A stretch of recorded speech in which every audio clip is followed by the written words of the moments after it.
I welcome you, Karan, to our episode of CMO Dialogue, where we speak to, stellar marketers and their journey in the industry and obviously their experiences with different brands. And how do you feel to be here? Thank you so much for having me. Really happy. Super excited and looking forward to answering some of your questions. Great. Yeah, so I'll just begin. I first wanted to talk about, your own journey. You've been in the industry for well over a decade now, having worked with top brands like Titan, Holiday IQ, also a tech brand, Verse, and now Duolingo. I wanted to understand, all of these companies are so distinct from each other. They come from different industries. Can you walk us through, your marketing journey leading up to your stint at, Duolingo, and how has it been so far? Share the lessons with us. Sure. I mean, I wish I could tell you that there was some very brilliant intelligence strategies that I had, in linking all of these companies together. But very honestly, the truth is that uh, I was fortunate enough to be at a time and a place where I got opportunities. And I made use of that opportunity, and it led to the next step. That's the honest truth. I think the one thing which I do make sure of whenever I'm thinking of an organization or whenever I have made a switch is how mission driven that organization is. For me, that's very important that the mission of the company and my personal values match. And wherever that's happened, I feel like I've been the most comfortable and I've done well. So I think that's probably the one linking point or the linking bridge amongst all of these different organizations. So I started my journey right out of Mica. I got into Titan. And Titan was probably the best company that one can work for, the best first company one can work for. It's literally like a school of learning, advertising or sales or operations or anything that you think about. Brilliant culture, lovely people. I joined as a management trainee. That's their leadership program. We were a bunch of 12 kids right out of these schools. Uh, and the best thing about that time for me was the senior leadership team coming in and telling us repeatedly, go out, make mistakes, we've got your back. Right. And for a young kid, no, there's nothing better than that. There's nothing which gives you more confidence to try out new things. And so that was like an amazing journey. I spent about 5.5 years in Titan. Titan has a very interesting rule that you cannot be a part of the marketing team till you spent at least a couple of years in sales. At that time, I thought that's a pretty silly rule. Now I think it's one of the better rules because I spent my sales in a division of Titan called I Plus. And that time it was it was just starting up. So it was obviously struggling a little bit. And I spent that in a different geography. So I was in Calcutta and I was handling sales for Northeast, West Bengal and Northeast. And spending your entire day fielding calls from customers, Chashmani Poncha hai, defective hai, coating is peeling off and stuff like that. It really gives you a sense of what the last mile is for a customer. So all Right. the marketing campaigns on one side, right? But what's really happening with a customer is what you really learn when you're in sales. And from that one stint, I went on to do a sales stint with Tanishq, which is a brand that I really admired in the whole Titan cohort. I spent 2 years in sales in Tanishq in Chandigarh. So I was looking after Punjab market. And then I got promoted to the marketing team because that's something which I had known or had made very clear to the team also that I want to be in the marketing division. So I joined the marketing team at Tanishq. And Tanishq, as is now, and I think even with a little bit of bias, probably even more at that point of time, was probably one of the best marketing companies in India, I would say. The kind of content, the kind of stuff that we were putting out month after month, campaign after campaign was truly exceptional. And I was again very lucky to be a part of a team with like legends of advertising, honestly. Like, and the people like, and the best part was that they were very open to teaching what they knew. A lot of times in various professions, you know a lot, but you're not very open to sharing it. But in Titan, at least the culture was very open, very transparent, share whatever you know, help you succeed. And I loved that part of it. And it was like I was in college back again, learning from some of the best so-called professors of advertising. We had good budgets, great budgets, in fact, and that was a great time. And then after about 5.5 years, I got a great opportunity to work for a startup. Now, working for a very large organization has got its pros, but there are also some cons, which are, things move slowly and you're a young, hot-blooded guy. You're like, I want to move fast. I want to break things. And so when this opportunity came to join a startup called Holiday IQ, which was India's answer to TripAdvisor, I jumped at it. It was also a position where I was the head of marketing. So obviously that was something which I was very keen on. Spent a couple of years over there. And I think I spent a lot of time unlearning whatever I had learned in Tanishq. And the reason for that is because large companies operate very different from smaller Right. companies. I had a fraction of a budget. It was a very tech kind of a world. It wasn't your traditional marketing activities. And so I had to relearn a whole different way of marketing to people, to younger people, and to people for whom mobile was their preferred choice of consuming media. And that opened my eyes a lot because you're no longer only focusing on big TV ads, big print ads, big radio. You're looking at just the mobile phone screen. I spent 2 years in Holiday IQ. Holiday IQ got acquired. And from there, I moved. I got a great opportunity with Daily Hunt, which is Verse. Uh, and again, what I loved about Daily Hunt was that their mission and what they did, their USP, was all about making or giving the due to vernacular languages. Now, in India, we are very English first. We are Right. talking in English right now. Yeah. If at best we'll do it in Hindi, but there is always a little bit of a hesitation in going towards vernacular languages. But what Daily Hunt did really well was it brought vernacular out into the spotlight. It had 15 languages on its app, which I think is incredible. And by tapping into that, they were the market leaders and they were very well loved in a large part of the country. I did some memorable campaigns, and it's a very fertile space because Right. everybody loves their own mother tongue. We've done a lot of research, even for Duolingo, we've seen that your own mother tongue, nothing compares to that, right? And so it's a very fertile marketing space over there. And after 3.5 years in Daily Hunt, I got an amazing opportunity to join Duolingo. It's a brand again with a mission to make education accessible and affordable to all. Uh, Great company, again, great set of people. I'm reminded a lot of Titan in Duolingo. It's a very similar culture of making you succeed. Everybody's got your back. Go out and make mistakes, and we're there, and that's how you learn. So it's. I feel like it's kind of a full circle where I started at Titan and I've come back to a company like Duolingo, which is similar to Titan. Right. Understood. I'll follow up on all of these experiences with you. But first, I briefly want to understand, you mentioned your journey with these brands. If you could also give us some of the most memorable campaigns that you worked on, and also, share with us what makes them stand out in your mind. There's so many. I mean, I think a lot of them are special for various reasons. I think one campaign which is very close to my heart is a campaign I did for Tanishq, which is the wedding campaign. Now, the reason why it's special is because this is a campaign I was kind of working on right during my sales time, and then came on to my marketing stint time, and I had like a role in like a cross-functional team. So for Tanishq, wedding sales were a very small percentage of their overall sales portfolio, which is completely opposite to what everybody else in India has, like all the other jewelers. Uh, and one of the reasons we could see in the sales team is that they had only one collection for the entire country. Now, Right. wedding is a very regional affair. So Punjabi wedding jewelry is very different from Rajasthani, very different from Bengali, very different from every state, every community has got very particular things. But what we in Tanishq at that point of time were doing was one collection for the entire country. Right. And that was like one feedback that I had gotten from sales while I was there and had passed it on to the team saying, we can't do it like this. And when there was a huge focus on making wedding jewelry a bigger share of our overall sales, I was pulled into this and I was leading that charge. And we did like a bunch of pilots, created a list of communities, selected, the Telugu community, if I remember correctly, did like an entire pilot, specialized jewelry for them. It bombed because again, there was a lot of Tanishq sensibilities in the kind of design. Then we said, you know what, let's go all in, make exactly what the consumers want.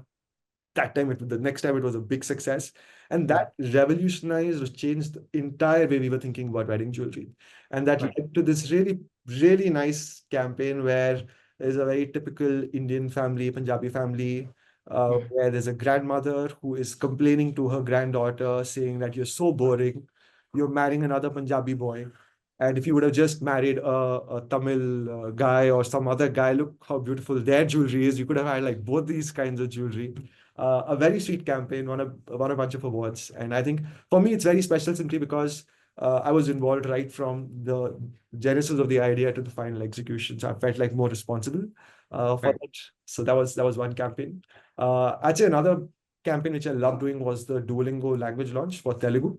Mhm. Uh, we did a 60-foot tall hand painted cutout of Duo in vesti and very typical traditional South Indian attire, and we put it up in Hyderabad, and we just put it up there as like as a stunt. And the thing went viral. People loved it. We had people queuing up, taking photographs, posting it online. It went berserk. And just the fact that it was hand painted, and hand painted stuff now is a rarity. It's a dying art in India. Yeah. At one time used to only have hand painted stuff, and now it's all flexes. It's just more convenient. And we had a lot of these artists who were so in a way grateful that big brands are still doing this stuff. And when we saw the final output, trust me, no flex comes close to it. The level of vibrancy and the level of care that is taken to put a hand painted piece out, it does involve a lot more input. Right. The final output is definitely amazing to see.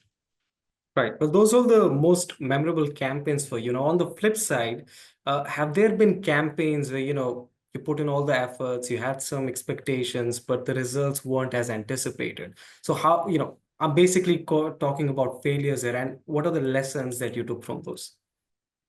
Yeah, like too many to count, to be honest with you. No, I love experimenting. I love doing different things. I love trying to push the boundaries. So there are a lot of failures. I call them failures. Like I wouldn't use a sweet term for it. Failures, and that's okay. Failures are okay. Failures are good to have. Uh, so I'll tell you the one of the a failure that I learned the most from. Let me put it like that. Uh, so this is right when I joined Holiday IQ out of Tanishq, coming from this world of TV advertising and big budgets and stuff like that. And I was put into a position where we felt that the best thing for a young startup would be to put out a TV ad. Now, this is 2015, I would say. So the geo effect was just starting out. And so the power of mobile and internet was not really, that evident, I guess. And at that point of time, I felt the only way of advertising, short way of advertising was a TV campaign. And so we put in a bunch of money. We put out these lovely ads. I still love those ads. Uh, we shot 3 ads and put them out. And, there's this huge spike that we got in interest, in awareness, in downloads.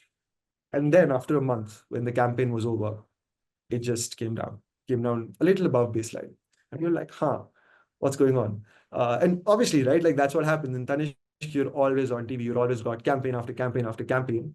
But Holiday IQ, we didn't have that level of budget. And so we went back to the drawing board and tried to understand that, for a campaign like this, the expectation that TV would completely change your fortune was a very wrong one.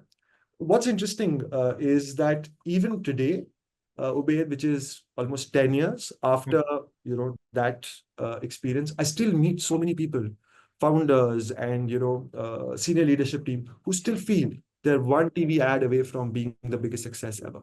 And I'm like, it doesn't work like that. So for me, considering the fact or thinking about the fact that it's still such a prevalent notion, I feel very fortunate to have learned this lesson 10 years ago. So Right. I've not made that mistake again. But yeah.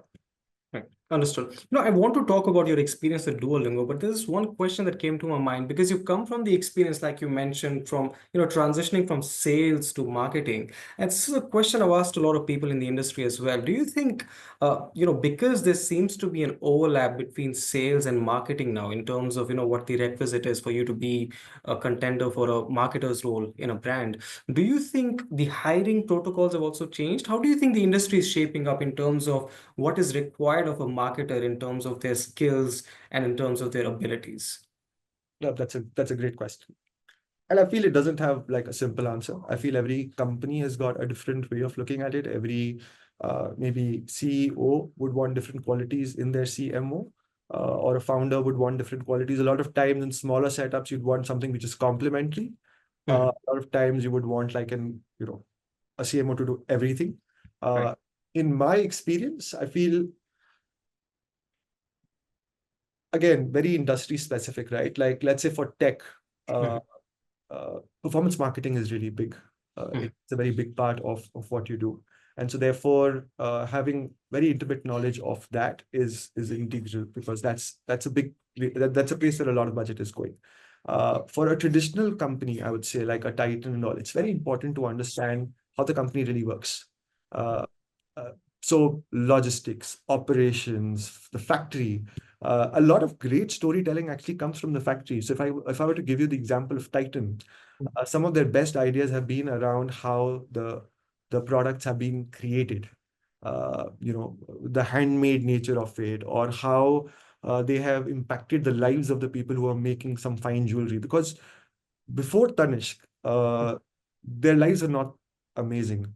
They would be in like a small room, 50 people in a room, horrible equipment, not very healthy. And then Titan changed that. And what they also did really well is, apart from the human impact that they had, they also managed to weave a really nice story around it. And I think Mm, that's important for, if you're looking at it from their perspective or their lens. Certain organizations which are very sales driven, mm, uh, they probably would require a senior marketing leader to have sales experience, just so you're taken seriously. So I feel like it's a lot dependent on the kind of company. mm. And from a marketing perspective, what I can say is that a willingness to learn, to always be open to ideas, and to always understand that there are a lot more perspectives that one can probably embrace, is something Right. which will always hold you in great stead. So if you always approach it, with so there's a saying, right, that if you're a hammer, everything looks like a nail. So Mm. if you're only going to be one dimensional, that communication can solve everything, then you will always go with the fact that no matter what the problem, communication will solve it. But that's not always the case. So Right. you just need to be open about the fact that you may not just be a hammer, and therefore everything may not just be a nail. Right. Understood. Now, coming to your experience with Duolingo, you've been with the brand for more than 3 years now. If you could just, shed some light on how the journey has been so far, especially transitioning into a language learning app that's become so popular globally. Give us the brief, chronology of how things have been for you. Uh, Things have been great, if I'm being honest. What struck me about Duolingo right from the first time I spoke with somebody there is just how sweet and friendly and amazing the people there are. Mm, Um, and it's not something I'm saying just because I work there, but it's really, really true. It's a very inclusive space. It's a very friendly space. You're made to feel very welcome at all times. Your point of view is is treasured, is valued, is listened to. And so I felt like there was very little. And again, see, I was the first employee for Duolingo in India. It's a global company, and the time zones are different. And mm, I got hired during the peak of COVID, mm. so I couldn't even meet the team for the long. And not just me, like a lot of people couldn't meet each other in Duolingo at that point of time. Uh, but irrespective of that, the kind of bonding that I had with a lot of the people with whom I was just probably interacting over a screen was insane. And I think that kind of a culture is very rare in an organization. So for me, the journey has been very, I would say, it's been a great journey, and it's not been as tough as I thought initially. Because when I was about to join, I had a lot of reservations in my head that uh, Right. I don't know these guys. I'll not meet them every day. I won't have an office. I'm going to be working from home. How's it going to plan out? But it's worked out beautifully. And from the perspective of strategy, and I mean, Duolingo was a cult brand, right? Like it's a brand which people quote Right. when people ask them, like, what's a brand that you would love to work with, or a brand that you would love to emulate their strategy. So it's also a great opportunity to learn from some people who have created such a cult brand, and to see that every day, and to also contribute in making it a cult. Another thing which is great about Duolingo, or this journey, has been their openness to experimentation. Mm, It's almost like there is a certain grind that you have to do to get some stuff done. But then there's also a lot of leeway to experiment and do cool stuff. Uh, in fact, like how our CMO, Manu, says, right? Like at our offsite, we have every September. It's almost like scare me, get me ideas that'll actually scare me. Uh, with some of my agencies in India, there are conversations or there are ideas, and like we're all scratching and like, yeah, dude, I hope you don't get arrested for this, right? Like it's mm. almost on that level, right? Like obviously we don't push it beyond any We always are careful of certain guardrails. But just the fact that you are able to think of audacious ideas, or ideas which really make you go like, "Are you sure we can do that?" I think it's a lot of fun, and you can always obviously refine those ideas and make them nicer. But just the Right. fact that you can push the boundary, push the envelope, I think that's a great part of working at Duolingo. Right. Then you could also share with us some of the work you've done with the brand, some campaigns that you worked on. Sure, sure. So I talked to you about the Telugu campaign that we did. Mm. The year before that, we launched the Bengali campaign. That was the second Indic language that we launched. Hindi was the first one. Right. And Bengali was my first big campaign in Duolingo. And we were talking about cultural insights, and we know that Bengalis are very proud of their language. And so we went in with a very unique insight about the fact that if you're an expert at a language which is as nuanced, as complex, as romantic, as poetic as Bangla, English is going to be a cinch for you, right? Right. Like that resonated really well with a lot of people over there. We did a bunch of 360-degree marketing. We took up trams plastered with Duo. We had radio ads. We had a bunch of stuff. That was at that time one of the more successful language launch campaigns that we had. We also worked with a ball singer. So ball is their folk music, and we worked with a contemporary ball artist, and she sang amazing jingles for us. And they were I think the hallmark of the campaign, because we played them on radio, and we had callers calling us to say that, oh my god, we just love this. It's such an earworm, we can't get it out of our head. So that was one really nice campaign that we did at Duolingo. We do a lot of work on social media, which goes viral all the time. So if you see our Instagram page, Duolingo_India, it's quite mad. We do a lot of unhinged Duo stuff. And the first time that we got the Duo suit in India, the mascot, the green owl, we did this really mad campaign, which was called the Swachh Bhasha campaign, which was a Mm. riff on the Swachh Bharat campaign. And the whole idea was clean up your language. And it was based on the insight that in Delhi, there are a lot of these signages which are, misspelled, grammar is wrong, stuff like that. And so we had Duo going around, uh, breaking those signages in his very inimitable way. And then obviously we replaced the signages, we got new ones created for the people. But some of those videos went out, and we don't spend any money on boosting videos. So all of the numbers are completely organic. We don't believe in really paying for views. So in those videos, like that campaign went on and did like 30 million views organically. And that really, at that time, put us on the map on social media. And from there, we've just built from strength to strength. Earlier this year, we did a very cool collaboration with Lakme Fashion Week. And we had Duo dress up in very iconic designs and costumes. So Dua Lipa, Katy Perry, Lady Gaga, and we had Duo wearing all of those really cool costumes and then walking on the ramp. And what was really nice to see is that, you had all of these people who were attendees and models and fashion designers come up and like take selfies with Duo and then put it up on their social media handles and, tagging us. And the whole thing just went viral from there. So for us, there's this formula that Duo doing unexpected things in cool places around cool people just makes the internet go crazy. We had a collaboration, not a collaboration, like we worked with uh, so there was Donkey, when Donkey was releasing Shah Rukh Khan's film. We went outside Mannat in the Duo suit amidst all that heavy security, and we kind of tried to get in and knock the door. Duo tried to knock the door, and the whole concept behind that was that donkey is basically a wrong pronunciation of the word donkey, and so we tried to be like, listen, this is not. I mean, we're trying to correct English, right? So I mean, why not start from there? And that was picked up by a bunch of meme pages, and that went viral. And so yeah, so a lot of fun Wait, stuff. were you let in the Manat or no? Of course not. Okay. I wish, but no. Yeah, if you have to add to that, please go ahead. Yeah, no, no. So I was just gonna say that like we do a lot of fun stuff on social media. We have a lot of Gen Zs on our team. We try to create content for the Gen Z by the Gen Z. So a lot of the times, a lot of this stuff goes over my head because I'm like, what does this even mean? The first time I heard the word Riz, Hmm. like somebody please Right. explain to me, like what is Riz, right? And this happens a lot more, unfortunately, than I would like to admit. But the thing is, if you have to appeal to a certain segment, and in India, 78% of our audience is under the age of 30.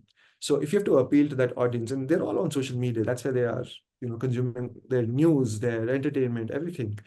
You have to talk to them in their language. And this is the lesson that I learned from Lily Hunt, right? That if you want to talk, and again, this is not, language is not just English, language is also the way you say it, right? So uh, if you want to talk to the young people, you have to have young people producing that content. So we obviously have, again, like I said, guardrails, and we check for a lot of filters for that content.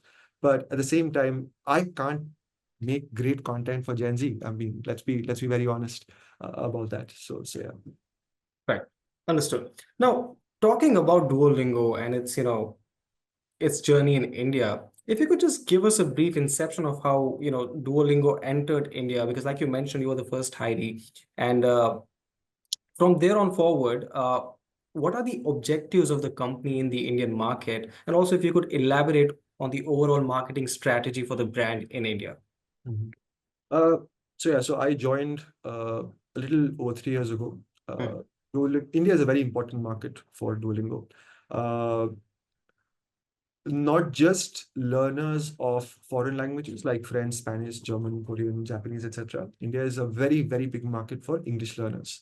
And for Duolingo, there's a huge priority on teaching English to people. And I think India is probably the largest, or maybe the second largest English learning market. So it's a pretty evolved market. English is also the language of commerce, the language of business. English also is a fortunately, unfortunately, a marker of status. Is a lot of baggage that English has because of our 200 years of colonization. So the way you say, the way you speak, the vocabulary you use, etc., also has a lot of connotations about where you come from and your level of education or family background, etc., etc., etc. And so for people, learning English is quite critical. Unlike other countries, for example, where you wouldn't write an email in Japanese or Chinese or Portuguese or whichever language. I mean, we write an email in English. Right. Our calendars are in English. Everything is in English, right? So therefore, the requirement of being very good at English, both spoken and written, is critical to where you, in a professional environment at least, reach in life, and also to some extent in a social setting, are accepted. And that's just to set the context. And therefore, with the kind of population we have, with the kind of young population, the kind of internet penetration, the kind of smart mobile phone penetration, India is a very exciting market, not just for Duolingo, but for a lot of the other brands. But specifically, when you put the filter of language learning, it Right. becomes a critical market almost in that sense. Uh, so from that perspective, there is a lot that India brings to the table for Duolingo.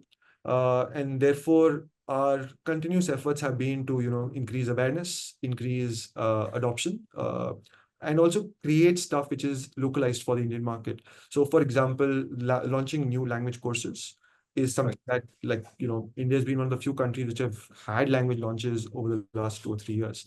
We launched Bengali, we've launched Telugu, we'll be launching another Indian language early next year. And so, therefore, this the reason of localizing is because we understand that India almost operates like Europe as opposed to China. Every state is like a separate country altogether, and so there is a lot of diversity, and Hmm. so you cannot have like a one solve or a one solution fits all. You need to be able to present a customized solution for a Telugu learner, one for a Punjabi learner, one for a Bengali learner, for them to Right. learn. And right now, the focus is on them to learn English, but very soon those things will also change. So yeah. Right. Understood. You already identified who your target audience is. How does that impact your media strategy? If you could, shed some light on that. What is your strategy to acquire new customers and any efforts on the influencer marketing front? So I was just saying that media strategy is very the strategy is very simple, is to go where your end learner, your end audience is. And right now, all of our audience is on their mobile phones. Mhm. Young people in India are very rarely watching television. They are not reading newspapers. It's not like they're not interested in news. They're getting the news from other sources. they're not getting the news from newspaper. They're getting the news from, X or social media or what their friends are putting out. So our strategy is to be where they are, which means that a lot of our efforts go into, social. So social media, or a lot of our campaigns itself are designed around being social first. So if I'm putting out something, for example, the Telugu campaign that I was talking about, the idea was to put a 60-foot tall hand painted duo out in Hyderabad. But the reason we put it is because we were kind of expecting that people will take interest, share it on social media, and it'll go viral. So it was a social first idea from our side, right? Uh, all of our campaigns, even the Lakme Fashion Week, like the idea was that people will kind of engage with us, take photographs, do out in the wild, put that out. So the strategy is that whatever you do, let that have a very huge component of social virality built in or baked in. And if that is the case, more often than not, you will have a chance of virality. You talked about influencers. Influencers are a very big part of what we do in India. We work with a lot of influencers pretty much through the year, and influencers working in different parts of the country across different languages. And the key goal for us is to reach into markets where ordinary social media might not. For example, Instagram is still unfortunately seen as a little bit of an intimidating platform by a lot of people in India 2, India 3. And the reason for that is, they may not have the kind of life that they see everybody putting up on Instagram, right? I mean, I remember doing this research, and this research was a few years ago. So it may be a little dated, but this was in it was a town near Pune. And this person told me that, listen, I go on Instagram and I see people putting these photographs of the food. I don't eat that kind of food. I've never eaten that kind of food. I see them putting up photographs of, planes and going on fancy holidays. I've never even sat in a plane. I go in trains wherever I need to go. And I see them wearing these fancy clothes. Like, I can't put up a photograph of like what shoe I'm wearing. I'm just wearing chappals, sandals. So what do I even do on Instagram? I can't relate to those people. Now, since I would say TikTok got banned, and a lot of TikTok creators kind of jumped onto the Instagram reel, and reels became like this real big thing. I think that that's gotten a little bit lesser right now, but still, social will only get you so far, is what I feel. And so, therefore, to reach to the regional, and our social is more of a Hindi English kind of a thing. But to reach out to more of the regional audiences, influencers are key part of the strategy. Right. And in terms of advertising as well, where do most of your spends go between digital? Is there any traditional, print or what's the split like there? We don't do any traditional, like Purely digital. purely digital. Last year, the only traditional thing, if you can call it traditional, was the cutout that we did. That was it. Uh, Only traditional. I mean, that is like super traditional because you're actually painting stuff. Yeah. That was the only traditional stuff. We don't do traditional at all. Not that we are completely close to the idea. It's just that every time we evaluate something which is very traditional, we feel that uh, we always ask, is our audience going to be able to see this? And we realize that not necessarily. There's a lot of, if you're only talking to somebody who's under the age of 30, if I was in a brand which was maybe talking to people above the age of 30, TV would have made a lot more sense, but not so much for us. Right. Understood. Now, talking about India, we've listed a handful of languages so far from a whole bucket of languages we have in this country. The cultures, like you mentioned, it's very it's not comparable to another country. It's like a continent in its own right. Like you mentioned, there's cultures across states. There's a lot of difference in terms of languages, in terms of dialects, and in terms of cultures. Now, does that provide you more opportunities, or are there also a certain degrees of challenges that come with it? Yeah, I mean, obviously a lot of challenges, but then you can say, oh, but there are also a lot of opportunities there. But yeah, I would say it's definitely very challenging Hmm. because it would be a lot easier, and not just for me, I'm talking on behalf of, everybody over here. It'd be a lot easier if it was a more homogeneous mix of people where one messaging will work or not work. And you have to make sure that what you say appeals to a certain set, but you also know that if the message is too wide, it's going to, like, it's going to be spread too thin, and therefore it's not going to make any impact, but can't be too narrowly focused also, because then it's really going to impact 5 people, and it's not going to be enough. So you have to find that balance of how much deep to get into it. Uh, but yeah, it's definitely very, very challenging. And in that state and regional, you also have to look at then the different tribes that we all are a part of, right? Like how you identify yourself. I'm a biker. I love jeeps. I love, I don't know, playing football, or I love cricket.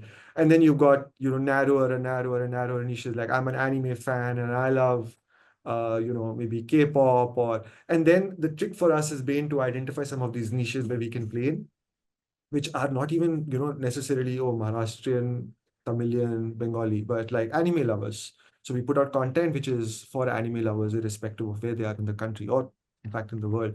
Or we'll put out stuff. We did a bunch of reels on football because we've got a bunch of, people in my agency who are crazy about the EPL, and, there were these reels dissing Manchester United and Arsenal and the number of days they've had a losing streak. And those have done incredibly well. And the reason is that, you know, there are very few brands who are playing out to some of these fandoms, to some of these niches. And if you do that, people just relate better to you. They're like, yeah, this brand has got some personality. This brand is not just another corporate entity out there trying to sell us stuff. Understood. Duolingo itself has become supremely popular internationally, often even becoming part of the meme culture. I'm not sure. I mean, I'm sure you've seen some memes that come with Duolingo, in terms of how it helps you learn the new languages. What is the consumer sentiment in India towards the brand? How has the reception been so far? And also, what are your numbers, in terms of active users in India, and what are your projections going forward? Um, that's a great question. In fact, when I was talking to you about the whole Duo suit and the kind of stuff that we started doing in India shortly after I joined, in my head, I was like, oh, we'll have to, recreate this from scratch. There'll be very few people who will understand. There's a lot of this duo lore is what we call it. So, the fact that things might happen if you don't do your lessons, or like this whole nagging Yeah. aspect of Duo, or, some of the stuff that or the love story between Duo and Dua Lipa. So they're all very, Duo's infatuation with Dua Lipa are not things that we have created in India. But when we started putting out content on Instagram, we saw such love and such adoption, and like people already knew a lot of this stuff. Duo, don't hurt me, I will do my lessons. Duo, like if you put out a photograph Yeah. of somebody, like, oh, you've forgotten about Dua, how come? I'm going to tag her. Stuff like that. It was very nice to see that. And we spent hours reading her comments. Like that's something which we reply to some comments, and oftentimes the original post will not get as many likes as many as somebody's commented and we've commented back, and that thing has gotten like 40,000 likes and all. And so we spend a lot of time just trying to see where our audience is at. But having said that, I will also say that this is a very Instagram spectrum of people in India, which is narrow. It's not super mass.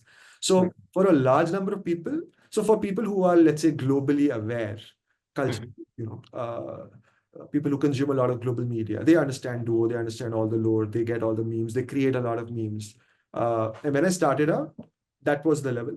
Today, it's come to the level where a lot of Indians also create memes in India about Duo. You go to YouTube, and on YouTube now you start seeing, I promise I will do my lessons, return my dog, stuff like that, which are playing to that same Duo lore. But I will not say that it is completely at the level which it is there in, let's say, a US.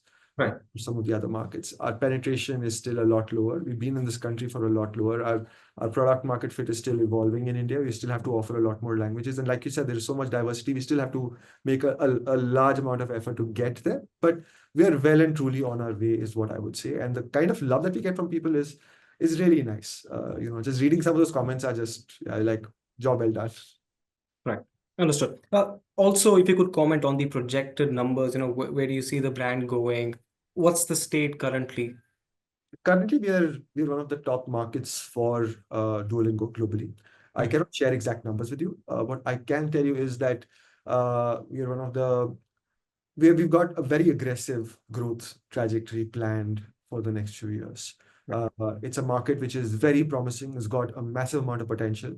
And so therefore, we are looking at it from a sense of it doing phenomenally well and contributing and making a very huge impact in the next, I'm not even saying next 10 years, I'm saying in the next 2 or 3 years.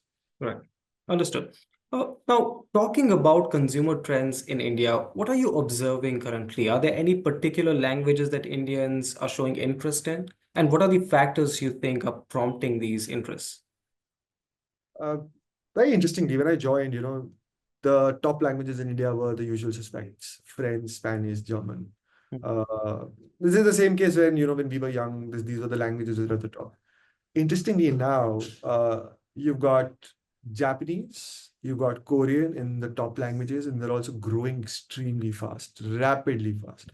So I think one of the biggest things that I've seen change has been this uh, adoption and love for uh, Korean and Japanese. And a large part of that is not so, I mean, it's not so much because of job opportunities in either of these countries, as much as there is love for the culture.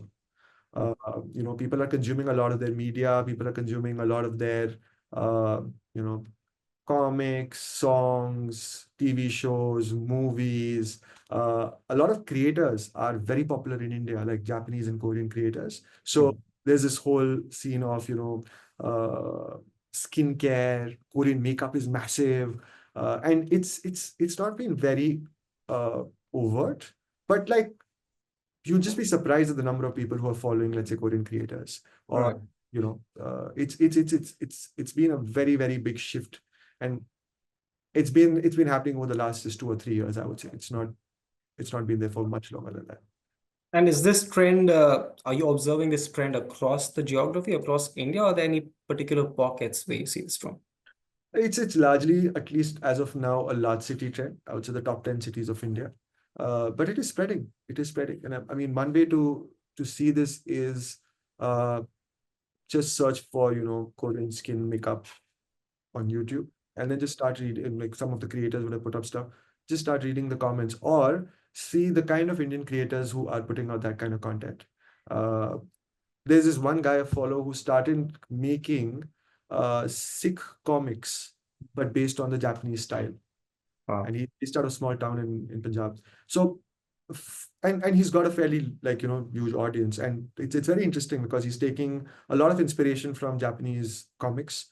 The setting and the way he draws the characters, but Mhm. again, like the context is Indian, and very typically Punjab. So the fact that people are doing this and the fact that they're popular points to me that it's just spreading. It's not just going to be confined in the large cities. And also I feel like there is, unlike maybe French specifically, there is a lot less snobbishness associated with Japanese and Korean. It's a new language for everybody. So it's not like, you just turn up your nose at somebody who's pronouncing a word incorrectly. Right. Which is what actually turns a lot of people off learning anything. Forget languages, but whenever you start making something elite, or you're not supposed to say this, or you start gatekeeping it. Right. You have to make it accessible. You have to make it open. Uh, and for something like Japanese and Korean, I think everybody started out at zero. You Right. didn't learn Japanese in school when we were growing up. You Mm. did learn, did have an option if you were in a certain set of people. Mm. Yeah, you had an option to learn French. So now you could be like, oh, you don't say it like that. And you'd be like, oh, cha, theek hai, nahi seekhni mere ko. I'll not learn this. I'm going to learn something else. But with Japanese and Korean doesn't happen, which is why I feel like there's a stronger chance that it might just spread a lot more because it's more accessible. There's lesser connotations of gatekeeping or keeping. Right. Understood. Well, that does also answer the next question I had for you. I was going to ask you about the rise of East Asian and especially, Japanese and Korean culture in India. You've already eloquently answered that. So those are all the questions I had for you, Karandeep. Thank you so much for taking the time and speaking to Apex. My pleasure. My pleasure. Thank you so much. Lovely Thanks. conversation. Thank you All right. for Thanks, sir. All right. Bye-bye. Bye.